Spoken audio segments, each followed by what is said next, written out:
추석하면 떠오르는 음식이 있어요. 바로 송편이에요. 대한민국 사람이라면 추석 명절의 대표 음식이 송편이라는 사실에 반대하시는 분은 별로 없을 거예요. 많은 사람에 의해 송편이 우리 민족의 고유 명절인 추석에 빚어지는 오랜 전통의 떡으로 인식되고 있지만 불과 150여 년 전만 해도 송편은 추석 음식으로 기록돼 있지 않아요. 심지어 국립문화재연구소의 세시풍속 조사에도 20세기 후반에 이르기까지 추석에 차례를 지내지 않거나 송편을 빚지 않는 지역이 상당수에 달했다고 조사됐어요. 게다가 역사적으로 추석이 위치하는 음력 8월 15일은 쌀의 수요와 공급 측면에서 쌀이 가장 귀한 시기에 속해요. 우리나라에서 벼는 대개 10월에 수확되기 때문에 수확을 한 달 앞둔 9월 중순쯤은 쌀의 공급과 소비 측면에서 공급이 가장 부족한 때에 해당하죠. 특히 쌀이 여유롭지 않았던 과거에는 쌀이 더욱 귀할 수밖에 없는데 이런 시기에 쌀로 송편을 만들고 이 음식이 추석을 대표하는 음식으로 자리 잡기는 사실상 불가능했어요. 한 사회의 전통은 그 사회의 지리적, 역사적, 사회적 배경을 바탕으로 형성된다는 사실에 근거하면 쌀이 가장 귀한 시기에 쌀을 주재료로 한 송편을 빚는 게 합리적 풍속인지에 대한 의문이 생겨요. 그렇다면 송편이 우리나라의 전통 음식이 아니냐면 그건 아니에요. 송편은 우리나라의 전통 음식이 맞아요. 고려 충렬 왕 때의 승려 이련이 신라고구려 백제 삼국의 이야기를 모아서 지은 역사서 삼국유사에는 풍년을 상징하고 기원하기 위해 초승달에서 보름달로 성장하는 모습을 본 떡을 만들었다는 기록이 있어요. 이외에도 조선 순조 때의 문신 김매순이 한양의 연중행사를 설명한 세시풍속 자료집 열양세시기에는 쌀가루로 만두 모양의 떡을 만든다라는 기록이 1835년경 조선시대의 실학자 서유구가 지은 생활백과에 대한 책 임원심 육지에는 반죽을 넓게 펴 소를 넣고 감싼 다음 솔잎과 함께 찌는 반원형 형태의 떡에 대한 이야기가 등장해요. 조선 왕실을 기록한 승정원 일기에도 어가가 화전동을 지나니 백성들이 송병 이기를 올렸다는 기록이 있고 1680년경에 쓰인 저자미상 이조리서 요록에도 한글 명칭 송편이 처음으로 등장하죠.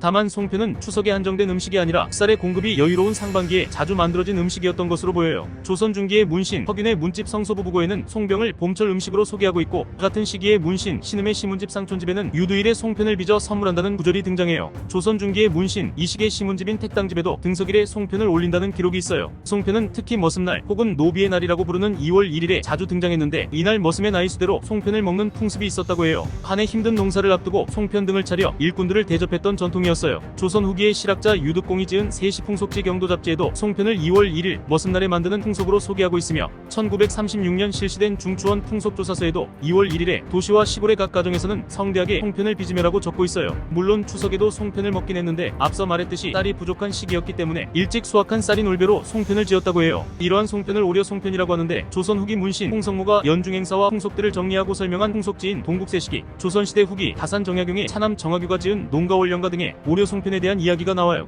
이처럼 송편에 대한 언급은 추석보다는 상반기에 집중되어 있어요. 추석은 고려시대부터 잔치하는 풍속이 있었고 19세기 무렵부터는 설날과 함께 2대 명절로 치러졌기 때문에 앞서 언급한 모든 자료에서 추석에 송편을 먹었다는 기록이 있어야 해요. 하지만 여러 문헌을 살펴보면 최소한 1930년대까지 송편이 한반도 전역 또는 모든 계층의 일반적인 추석 음식이 아니었던 것으로 보여요. 그렇다면 언제부터 송편이 추석을 대표하는 음식이 되었을까요? 이 이야기를 하기 위해서는 우리나라 쌀의 역사를 살펴보고 넘어가야 할 것 같아요.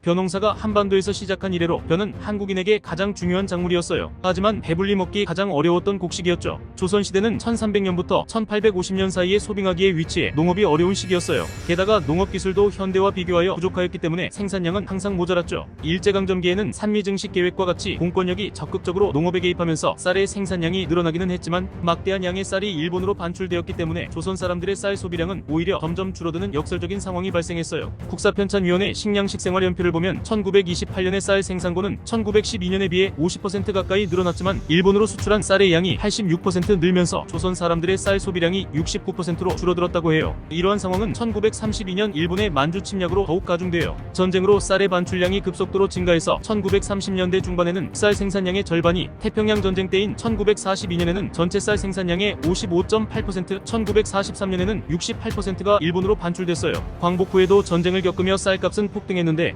1950년 한 석에 906원 하던 것이 1952년에는 9,300원에 이르렀다고 해요. 쌀값이 매월 평균 45%씩 상승한 거예요. 전쟁이 끝난 뒤인 1960년대에는 상당한 폭으로 쌀의 증산이 이루어졌지만 국민 개인이 피부로 느끼는 쌀의 수급 상황은 점점 나빠졌어요. 국민 소득이 조금씩 높아지면서 기존에 보리를 소비하던 국민들이 쌀을 먹었고 쌀 수요가 급증했거든요. 게다가 1962년에는 풍작으로 생산량이 600만 석이나 줄어들면서 쌀값이 전년 대비 400%나 솟구치기도 했죠. 북한이 이 기회를 놓치지 않고 쌀을 지원해주겠다는 쌀이라는 정치 선전을 개시하면서 1962년의 쌀파동은 박정희 정권의 큰 위기가 되기도 해요. 당시 박정희 정부는 쌀 부족으로 인한 전국 혼란을 타개하기 위해 혼 분식 장려 운동을 전개해요. 미국 판매상에서 백미만 따로 파는 것이 금지되고 반드시 20%씩 잡곡을 섞어서 팔게 되었고, 음식점에서도 20%의 잡곡이 섞인 혼식을 파는 것이 의무가 되었어요. 또한 학교나 관공서의 구내식당에서도 백미를 사용하지 못하게 하고 가정에서도 잡곡 혼식을 권장했죠. 그리고 쌀소주, 쌀과자, 쌀떡 제조가 전면 금지되고 육개장과 설렁탕 등의 음식에 쌀의 함량을 절반으로 줄이고 잡곡을 25% 그리고 국수를 25% 혼합 조리하도록 했어요. 설렁탕에 소면을 넣어 먹는 것도 이때부터 시작된 거예요. 그리고 기존의 밥그릇보다 작은 스테인리스 밥공기를 보급하면서 공깃밥이라는 신조어도 생겨났죠. 이렇게 수백 년간 우리 민족의 DNA에 각인된 쌀이 모자라다라는 기억은 오랜 시간에 걸쳐 쌓이면서 쌀에 대한 집착을 더욱 강하게 만들었어요.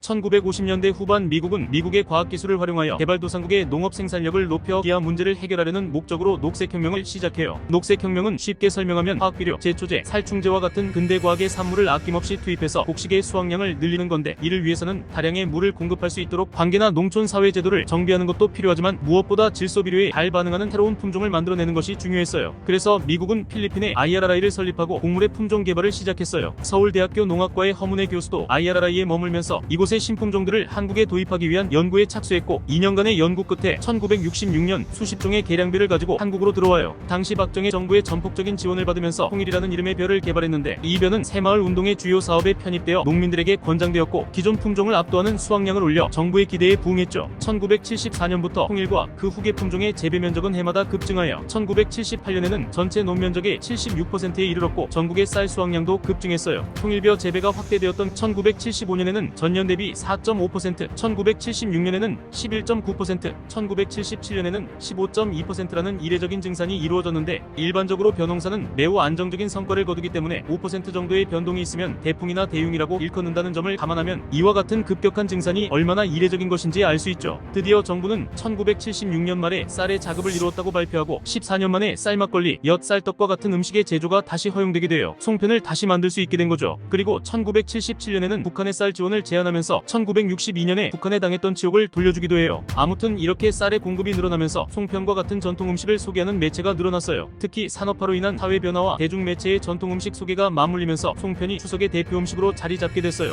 1960년대 후반 한국 사회는 경제 개발과 함께 도시화와 산업화가 진행됐는데, 1955년 서울의 인구는 157만여 명에서 1975년 689만여 명으로 4.4배가량 증가했고, 부산, 경기도와 같은 대도시들도 상황이 비슷했죠. 반면 농가 인구는 지속해서 감소했는데, 1955년에는 농가 인구가 총인구의 75.5%에 달했지만 1970년 45.7%, 1980년 28.4%, 1992년 13.1%, 2004년 7.1%, 2019년 4.3%로 급격하게 떨어졌죠. 대가족 중심의 농업사회에서 핵가족 중심의 산업사회로 변하면서 많은 사람이 가장이 되었는데, 이 과정에서 재래 방법과 절차를 모르는 사람이 많아졌고, 대중매체는 이러한 사람들을 위해서 일부 가문의 제사법이나 전통을 소개했어요. 송편도 이 과정에서 추석에 먹는 우리의 전통 음식으로 소개되었죠. 실제로 국립문화재연구소의 지역별 세시풍속을 보면 대중매체를 통해 추석에 송편을 빚게 되었다는 기록이 남아있어요. 썸 지역인 전남 여수시 초도의 경우 빨라야 1970년 초 텔레비전을 통해 추석에 송편을 만드는 것을 보고 송편을 빚게 됐다라는 기록이 남아있고, 경남 통영시 욕지면 동학리 중촌마을은 송편을 빚지 않고 시루떡을 쪘으나 최근에 송편을 빚는 집이 늘고 있다라는 기록이 있죠. 그리고 강원도 태백시 삼수동 안창중마을의 경우 옛날에는 추석에 송편을 하지 않고 그냥 밥만 지어서 차례를 지냈지만 얼마 전부터 동네에서 송편을 하기 시작했다라는 기록이 있어요. 오늘 이야기는 여기까지 할게요. 송편이 추석의 대표 음식으로 자리 잡기까지의 과정을 보면 우리나라의 힘들었던 현대사가 고스란히 녹아있는 것 같아요. 이 작은 송편 하나에도 우리나라의 역사와 문화가 고스란히 담겨있네요. 다음에는 더욱 흥미진진한 이야기를 가지고 찾아올게요. 오늘 이야기가 재밌으셨다면 구독과 좋아요, 알림 설정까지 부탁드려요. 지금까지 두뇌질주였습니다.